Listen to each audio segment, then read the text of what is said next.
Од технички причини, одложено е септемвриското судско рочиште за случајот со стопирањето на градежните работи на новата зграда на пензионерскиот дом, изјави денеска новиот председател на Штипскиот сојуз на пензионери Ристо Нетков. Во рамките со изградбата на пензионерскиот дом, кој веќе подолго време стои, со личен труд и заложба на градоначалникот на општина Штип, господин Благој, се превземаат сите мерки да во најкраток рок тоа се реши и мислам дека има разбирање и од негова страна и од страна на сите надлежни институции, како во владата, така и премиерот. Сесредна подршка пензионерите ја имаат од градоначалникот и општината за побрзо решавање на овој горлив проблем.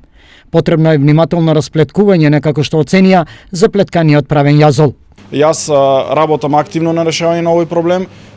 За ова е запознаена владата, премиерот, секретарот на владата, со кој што заедно бараме решенија, бидејќи е премногу заплеткана целата состојба таму и целиот проект, за да може со една одлука да се реши. Токму затоа се прават сите средби, состаноци и активности за да излеземе на крај, но верувам кога ќе имаме решение, брзо ќе биде тоа решение и дека ќе можеме да излеземе во јавноста и да ги информираме и пензионерите и граѓаните за решавањето на овој проблем.